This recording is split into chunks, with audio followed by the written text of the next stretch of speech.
강철민 회장의 하루는 늘 그렇듯 분주하게 시작됐습니다. 아침 6시 알람과 함께 일어나 간단한 아침 식사를 마치고 출근 준비를 하는 일상이 10년째 이어지고 있었죠.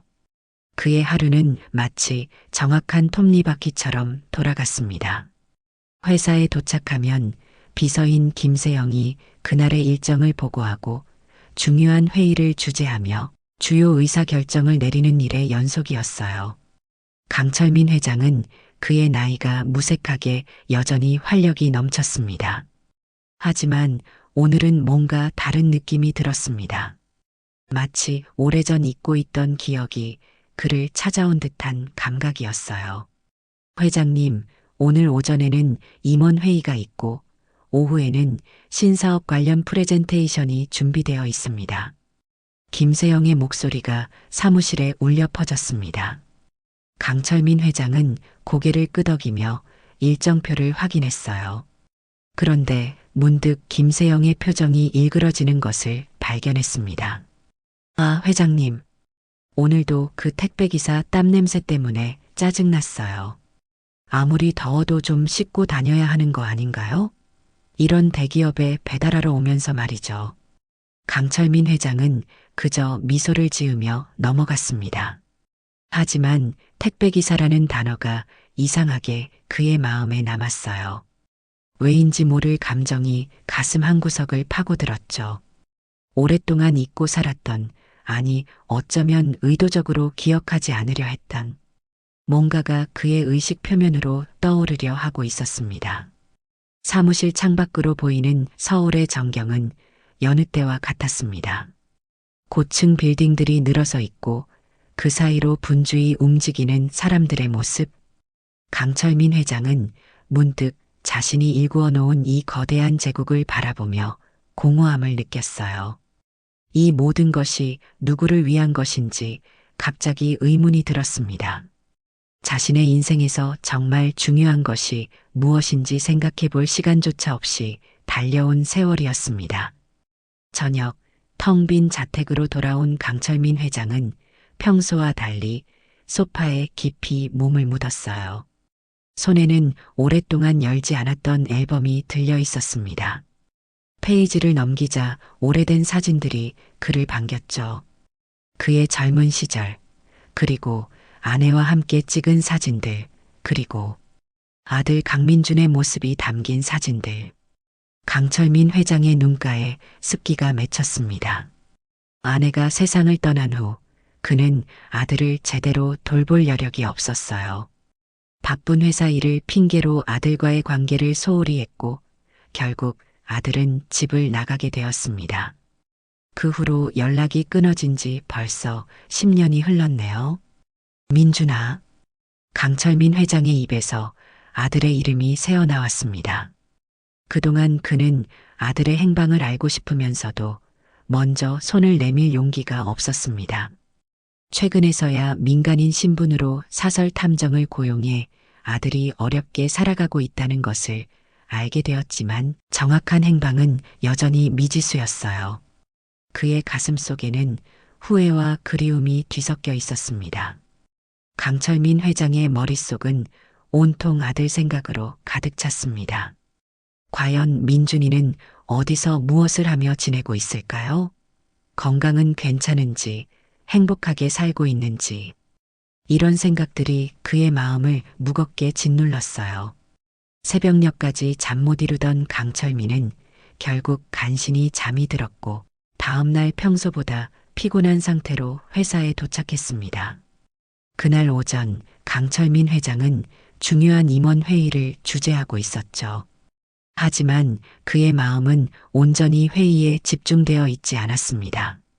창밖으로 보이는 구름 한 점 없는 하늘을 바라보며 자신의 삶을 되돌아봤어요.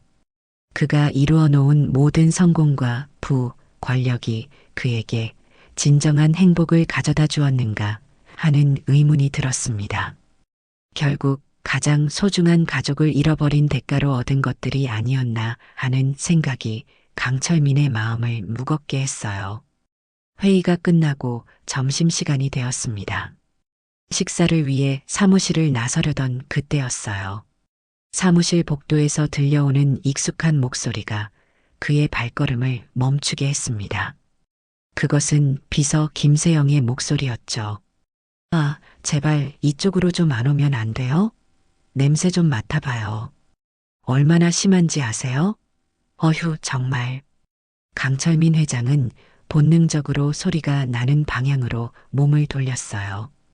그곳에서 그는 한 젊은 택배기사와 마주하게 되었습니다. 남자는 열심히 상자들을 옮기고 있었고 이마에는 땀방울이 맺혀 있었어요.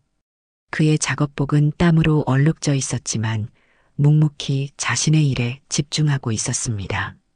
그 순간 강철민 회장의 시선이 택배기사의 얼굴에 고정되었어요. 갑자기 가슴이 철렁 내려앉는 느낌이 들었습니다. 그 얼굴은 아내를 닮았습니다. 그리고 젊은 시절 자신의 모습도 보였어요. 강철민 회장은 그 자리에 얼어붙은 듯 서 있었습니다. 눈앞에 보이는 사람이 자신의 아들, 강민준일 가능성이 그의 머릿속을 스쳐 지나갔어요. 민준아? 그의 입에서 무의식적으로 아들의 이름이 새어나왔습니다. 하지만 택배기사는 그의 말을 듣지 못했어요. 비서의 무례한 태도에도 불구하고 그저 일을 마치고 자리를 떠나려 했죠. 강철민 회장은 그 모습을 바라보며 가슴이 조여오는 듯 했습니다.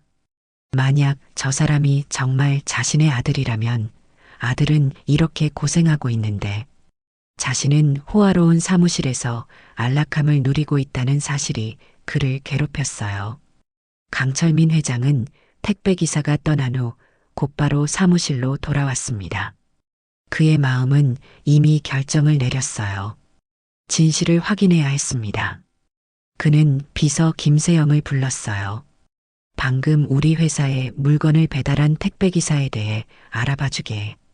김세영은 의아한 표정을 지었지만 곧 고개를 끄덕였습니다. 네, 회장님. 알겠습니다. 혹시 무슨 문제라도 있으셨나요?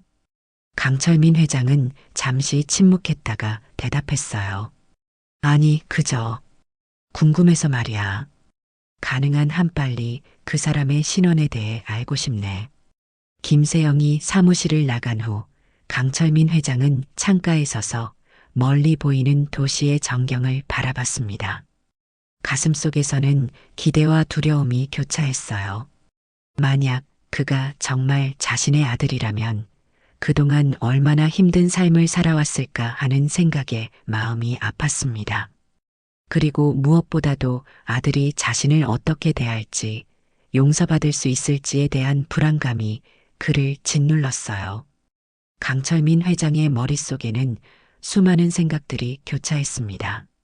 과거의 후회와 미래에 대한 불안, 그리고 현재 느끼는 혼란스러운 감정들이 뒤섞여 있었어요. 하지만 한 가지 확실한 것은 이제 더 이상 도망치고 싶지 않다는 것이었습니다. 그는 자신의 과오를 인정하고 아들과의 관계를 회복하기 위해 최선을 다할 준비가 되어 있었습니다. 김세영의 보고는 예상보다 빨리 왔습니다. 강철민 회장의 사무실 문을 조심스레 두드리는 소리가 들렸어요. 평소와 달리 김세영의 표정이 묘하게 긴장되어 있었죠. 손에는 한 장의 서류를 들고 있었습니다. 회장님, 택배기사에 관한 정보를 가져왔습니다. 강철민 회장은 잠시 숨을 고르며 마음의 준비를 했어요. 그는 김세영에게 서류를 건네받았고 천천히 내용을 읽기 시작했습니다. 이름 강민준, 나이 30살, 주소 서울시 동작구의 작은 원룸, 그리고 가족관계. 부모란에는 아버지 강철민, 어머니 고인으로 표시되어 있었어요. 강철민 회장의 손이 미세하게 떨렸습니다. 눈앞이 흐려지는 느낌이었어요. 자신이 10년간 찾아 헤매던 아들이 바로 자신의 회사에 생수를 배달하고 있었다는 사실에 가슴이 무너져 내렸습니다. 더구나 그런 아들이 회사 직원들에게 무시당하고 있었다는 사실은 그의 마음을 더욱 아프게 했어요. 택배기사가 내 아들이라고? 강철민 회장은 믿을 수 없다는 듯 중얼거렸습니다. 김세영은 그 말을 듣고 얼굴색이 변했어요. 네, 무슨 말씀이신지. 강철민 회장은 서류를 내려놓고 창가로 다가갔습니다. 잠시 침묵이 흐르다가 그가 입을 열었어요. 오늘 오후에 그 택배기사, 아니, 강민준 씨를 내 사무실로 불러주게. 김세영은 당황스러운 표정을 감추지 못했지만 곧 고개를 끄덕였습니다. 네, 회장님. 알겠습니다. 김세영이 사무실을 나간 후 강철민 회장은 소파에 깊이 몸을 묻었어요. 그의 머릿속은 혼란스러웠습니다. 어떻게 아들을 대해야 할지, 무슨 말부터 꺼내야 할지, 용서를 구해야 할지, 수많은 생각들이 그의 마음을 무겁게 짓눌렀어요. 오후가 되자 강철민 회장의 심장은 점점 더 빠르게 뛰기 시작했습니다. 곧 만나게 될 아들과의 대면을 생각하니 가슴이 조여왔어요. 그때 사무실 문을 두드리는 소리가 들렸습니다. 강철민 회장은 깊게 숨을 들이마시고 들어오세요라고 말했죠. 문이 열리고 강민준이 들어왔습니다. 그는 여전히 택배회사 유니폼을 입고 있었어요. 그의 표정은 의아함과 경계심이 뒤섞여 있었습니다. 강철민 회장은 아들의 모습을 바라보며 가슴이 떨렸어요. 10년 전의 어린 모습은 사라지고 이제는 한 명의 성인 남성으로 성장한 아들의 모습이 그의 눈앞에 있었습니다. 저 부르셨다고 해서 왔습니다. 강민준의 목소리는 담담했어요. 강철민 회장은 잠시 말을 잇지 못했습니다. 무슨 말부터 해야 할지 몰랐어요. 마치 시간이 멈춘 것 같았죠. 결국 그는 용기를 내어 입을 열었습니다. 민준아, 내가 내 아들이구나. 강민준의 표정이 굳어졌어요. 그의 눈에는 놀라움과 함께 복잡한 감정이 어렸습니다. 하지만 곧 그의 표정은 냉정함으로 바뀌었죠. 회장님, 저한테 무슨 볼일 있으세요? 그 한마디에 강철민 회장의 마음은 더욱 무거워졌어요. 아들은 아버지라고 부르지 않았습니다. 그저 회장님이라는 공식적인 호칭을 사용했죠. 그 거리감은 10년이라는 세월보다 더 멀게 느껴졌습니다. 강철민 회장은 천천히 소파를 가리키며 말했어요. 앉을래? 강민준은 잠시 망설이다가 소파 끝에 조심스럽게 앉았습니다. 그의 자세는 언제든 일어나 떠날 준비가 되어 있는 듯 했어요. 두 사람 사이에 묘한 긴장감이 감돌았습니다. 민준아, 내가 너에게 많은 빚이 있다는 걸 알고 있어. 강철민 회장의 목소리는 떨리고 있었어요. 너의 어머니가 돌아가시고 나서 내가 너를 제대로 돌보지 못했어. 회사 일을 핑계로 너에게 소홀했던 것은 내 인생에서 가장 큰 실수였단다. 강민준의 눈빛이 흔들렸습니다.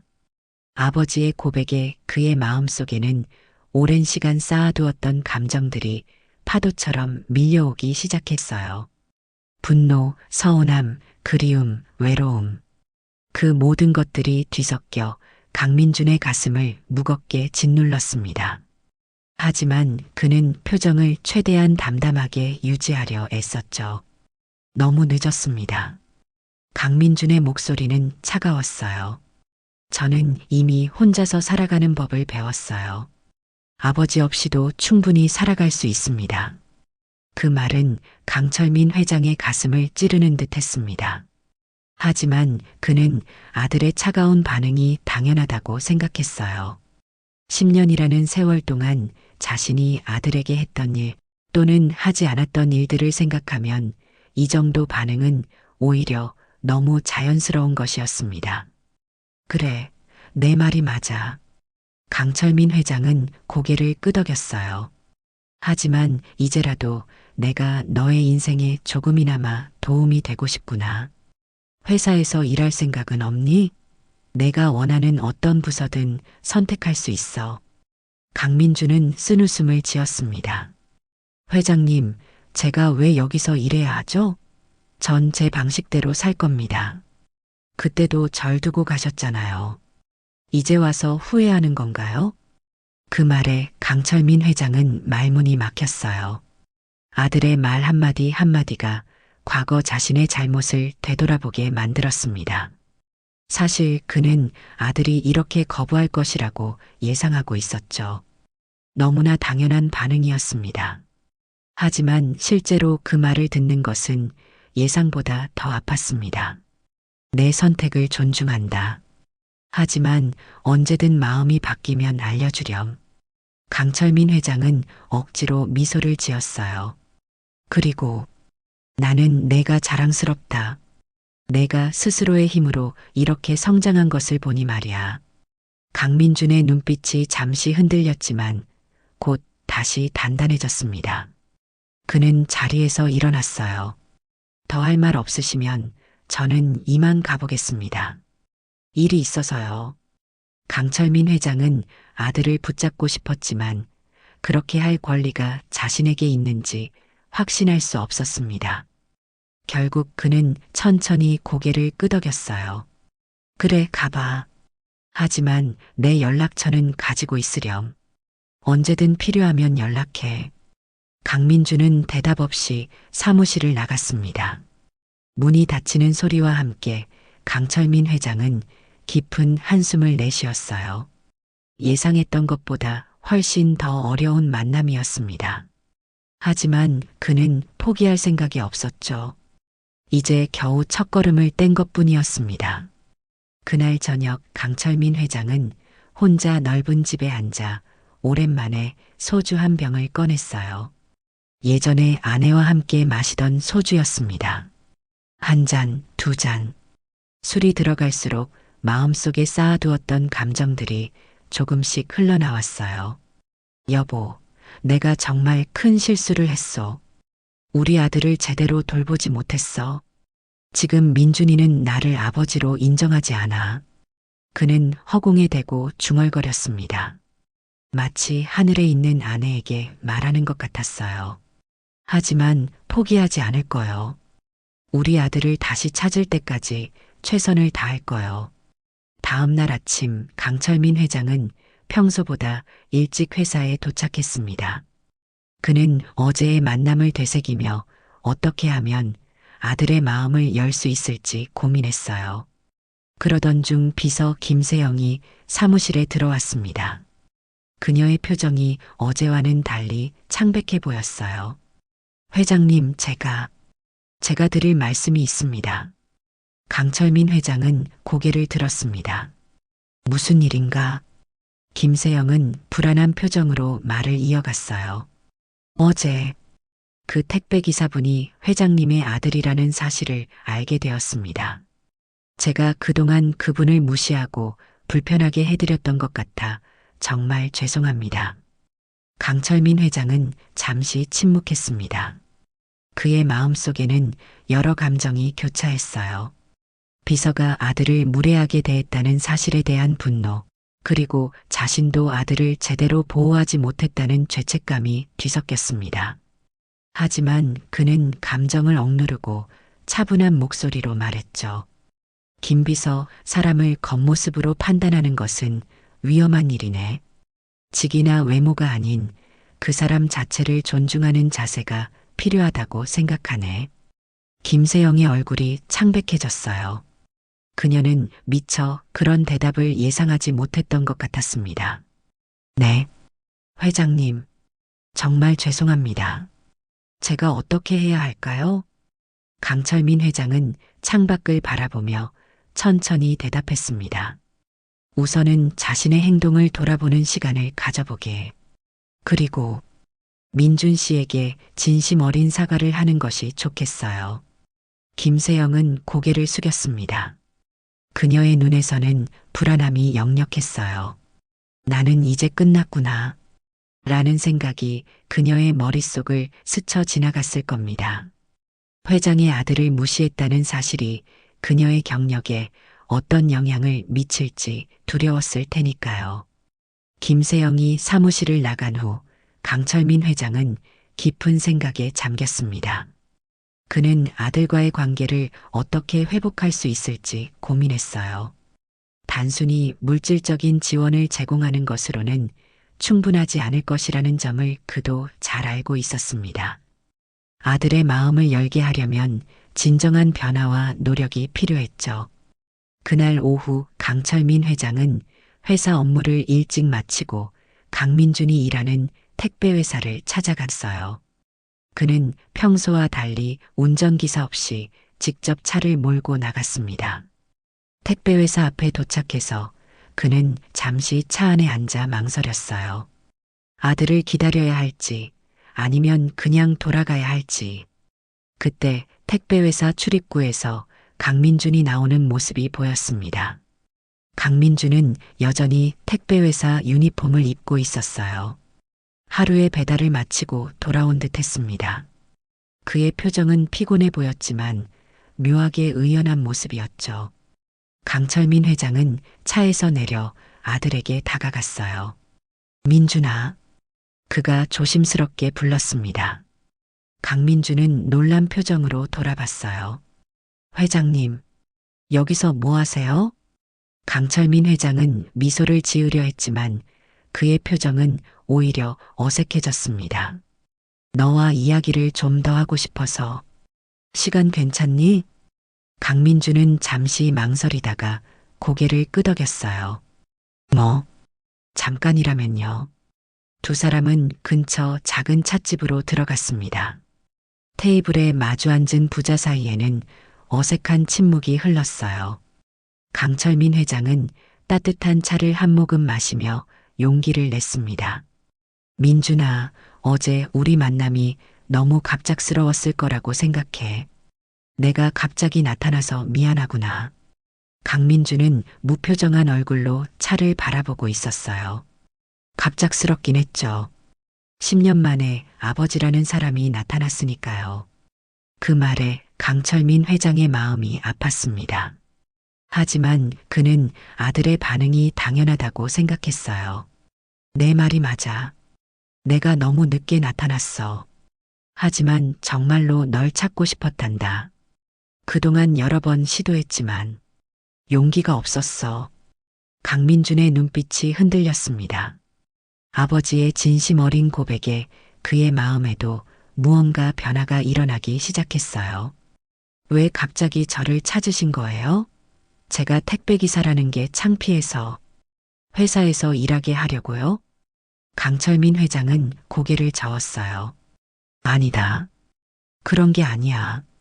난 내가 어떤 일을 하든 상관없어. 다만 아버지로서 너를 알아가고 싶을 뿐이야. 강민준의 눈빛이 잠시 흔들렸습니다.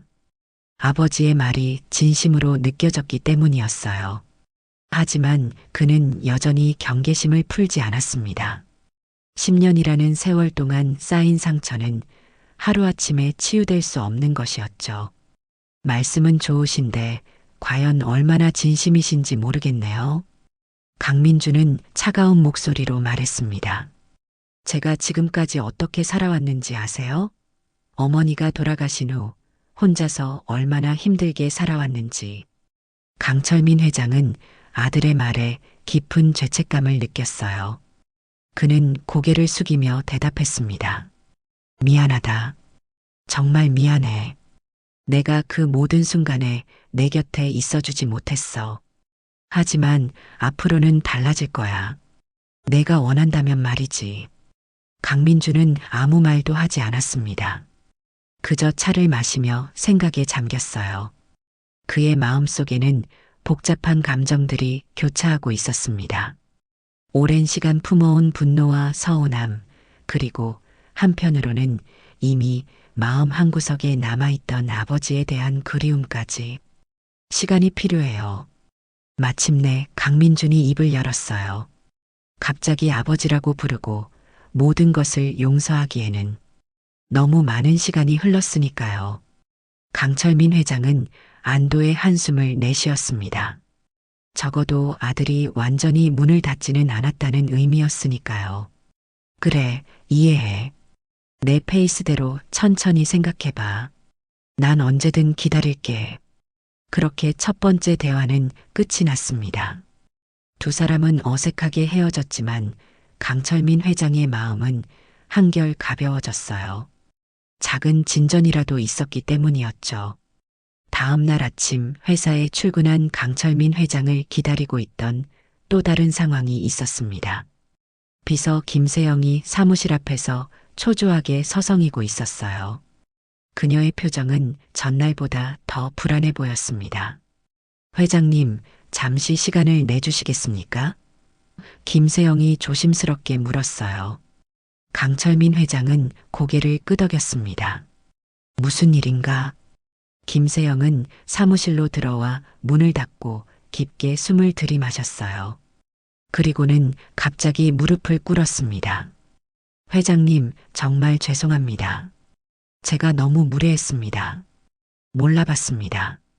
강민주님께 그런 태도를 보인 것에 대해 진심으로 사과드립니다. 강철민 회장은 당황했습니다. 그는 즉시 김세영에게 일어나라고 손짓했어요. 일어나게. 그렇게까지 할 필요는 없네. 김세영은 눈물을 글썽이며 일어났습니다. 회장님의 아들을 그렇게 대한 것이 얼마나 큰 실수인지 저는 정말 이 회사를 떠날 각오가 되어 있습니다. 강철민 회장은 창가로 걸어가 잠시 생각에 잠겼습니다. 그리고 천천히 돌아와 김세영을 바라봤어요. 사람을 판단하기 전에 먼저 존중할 줄 알아야 한다네. 그것은 직위나 관계와 상관없이 모든 인간관계의 기본이라고 생각하네. 김세영은 고개를 숙였습니다. 그녀는 자신의 운명이 어떻게 될지 두려워하고 있었어요. 강철민 회장은 잠시 침묵한 후 단호한 목소리로 말했습니다. 김 비서, 나는 우리 회사가 사람을 존중하는 문화를 가진 곳이 되길 바라네. 따라서 자네와의 계약은 여기서 끝내야겠어. 김세영의 얼굴에서 혈색이 싹 가셨습니다. 예상은 했지만 실제로 해고 통보를 받으니 현실감이 없었어요. 네, 이해합니다. 제 짐을 정리하겠습니다. 강민준의 답장은 금방 오지 않았습니다. 강철민 회장은 휴대폰을 수시로 확인하며 초조하게 기다렸어요. 아들이 거절할지도 모른다는 두려움이 그의 마음을 짓눌렀습니다.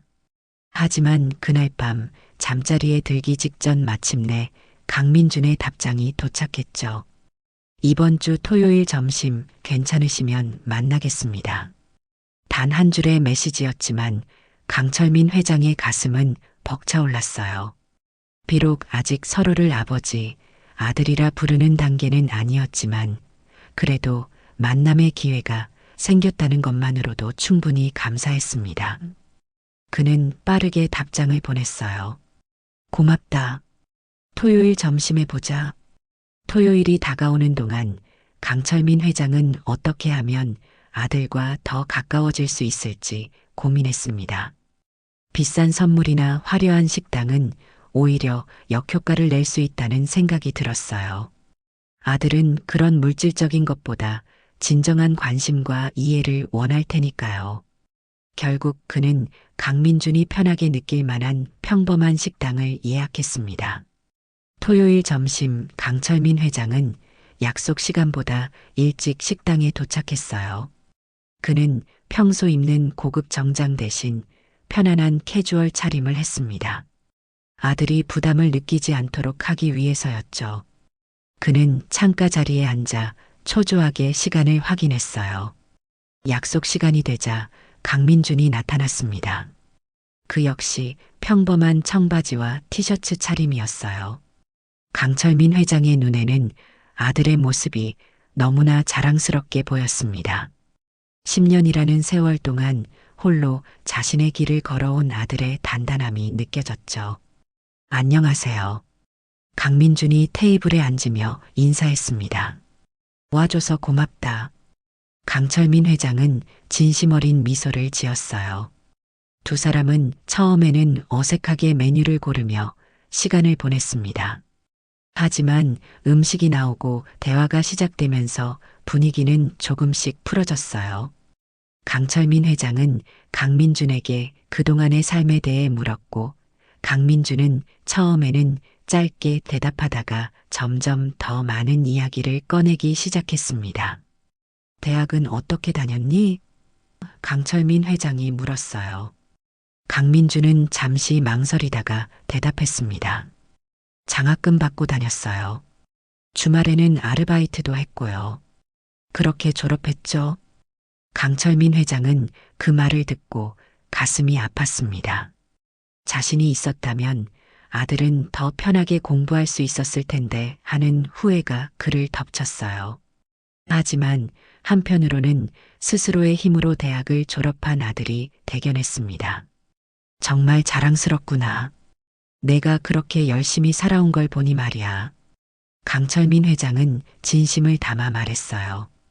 강민주는 처음으로 미소를 지었습니다. 그것은 아주 작은 미소였지만 강철민 회장에게는 큰 의미가 있었어요. 그런데 왜 택배 일을 하게 된 거니? 강철민 회장은 조심스럽게 물었습니다. 강민주는 깊은 한숨을 내쉬었어요. 대학 졸업 후에 몇 군데 기업에 지원했었어요. 하지만 쉽지 않더라고요. 그러다가 친구 소개로 택배 일을 시작했죠. 생각보다 자유롭고 제 시간을 가질 수 있어서 나쁘지 않아요. 강철민 회장은 고개를 끄덕였습니다. 그는 아들의 선택을 존중하고 싶었어요. 내가 원하는 길을 가라. 하지만 난 아버지로서 널 지켜보고 싶구나. 강민준의 눈빛이 흔들렸습니다. 아버지의 진심 어린 말에 그의 마음속 얼음이 조금씩 녹아내리기 시작했어요. 물론 아직 완전히 마음의 문을 열지는 않았지만 처음으로 아버지의 진심이 느껴지기 시작했습니다. 식사를 마치고 두 사람은 근처 공원을 산책했어요. 처음에는 어색한 침묵이 이어졌지만 점점 더 많은 대화가 오갔습니다.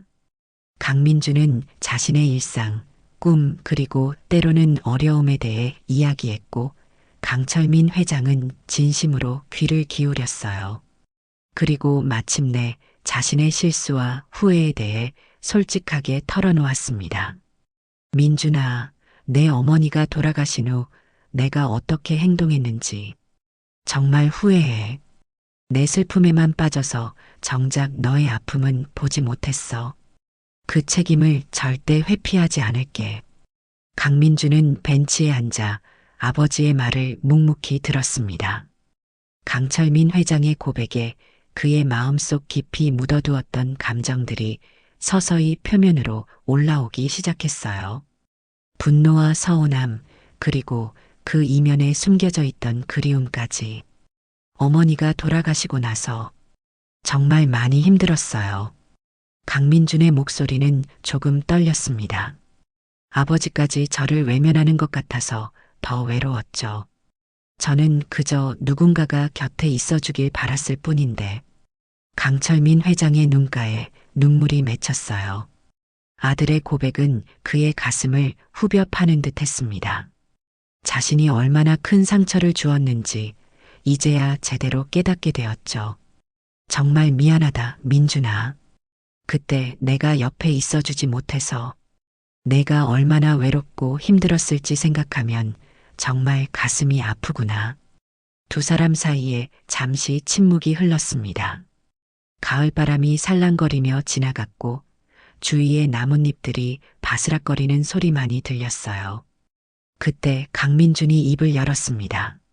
제가 아직 완전히 마음의 문을 열 준비가 되지 않았어요.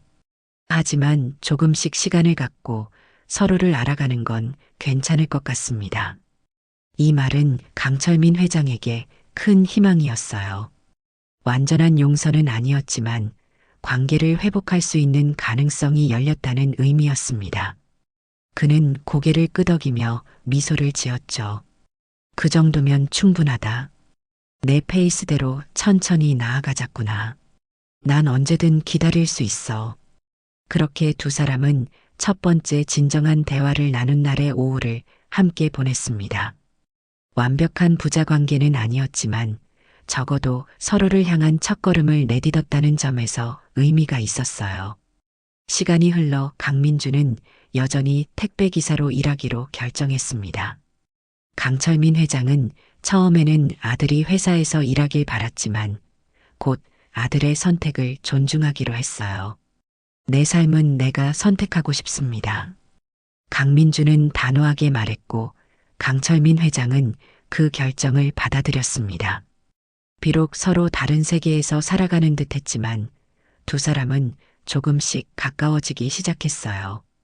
강민주는 가끔씩 아버지를 찾아와 함께 식사를 하게 되었고 때로는 주말에 함께 낚시를 가기도 했습니다. 쌓여있던 오해와 상처들이 하나둘 풀리면서 진정한 부자 관계가 다시 형성되기 시작했죠. 한편 회사에서는 김세영이 해고된 이후 사내 분위기가 크게 변했습니다. 강철민 회장은 모든 직원들에게 서로를 존중하는 문화를 강조했고 특히 배달원이나 청소 직원들을 포함한 모든 사람들을 동등하게 대우할 것을 당부했어요. 이는 아들과의 경험에서 얻은 소중한 교훈이었습니다. 어느 날 저녁 강철민 회장과 강민주는 한강변을 따라 걸으며 대화를 나누고 있었어요. 석양이 물들인 강물이 아름답게 빛나고 있었습니다. 아버지. 강민준이 처음으로 강철민을 아버지라고 불렀어요. 그 한마디에 강철민 회장의 가슴은 벅차올랐습니다. 응, 민준아? 강철민 회장은 떨리는 목소리로 대답했어요. 제가 정말 화가 많이 났었어요. 하지만 이제는 조금씩 이해하게 됐습니다. 사람마다 아픔을 표현하는 방식이 다르다는 것을요. 강철민 회장은 아들의 말에 깊은 감동을 받았습니다. 그는 천천히 강민준의 어깨에 손을 올렸어요. 처음으로 아들이 그의 손길을 거부하지 않았습니다. 고맙다, 민준아. 내가 찾던 아들은 이미 스스로의 길을 개척한 멋진 사람이었구나. 두 사람은 석양을 바라보며 함께 서 있었어요. 그들의 그림자가 길게 늘어져 하나로 이어져 보였습니다. 비록 완벽한 관계 회복은 아니었지만 서로를 이해하고 존중하며 천천히 다시 가족이 되어가는 과정이었습니다. 강민주는 여전히 택배 기사로 일하고 있고 강철민 회장은 그런 아들을 자랑스럽게 여깁니다. 외적인 모습이나 직업이 아닌 그 사람 자체의 가치를 보는 법을 배웠기 때문이었죠. 그리고 김세영의 일을 계기로 회사 내에서도 모든 사람을 존중하는 문화가 자리 잡기 시작했습니다. 사람을 겉모습으로 판단하지 말라는 평범한 진리는 강철민 회장과 강민준의 이야기를 통해 더욱 깊은 의미를 갖게 되었어요. 진정한 가치는 겉이 아니라 그 안에 있다는 사실을. 그리고 잃어버린 관계는 진심 어린 노력과 서로에 대한 이해를 통해 다시 회복될 수 있다는 희망의 메시지를 우리에게 전해주고 있습니다. 결국 강철민 회장과 강민준의 이야기는 또 다른 시작이었습니다. 새로운 가족으로서의 출발점이자 서로를 진정으로 알아가는 여정의 첫걸음이었죠. 그리고 그들은 앞으로도 함께 그 길을 걸어갈 것입니다.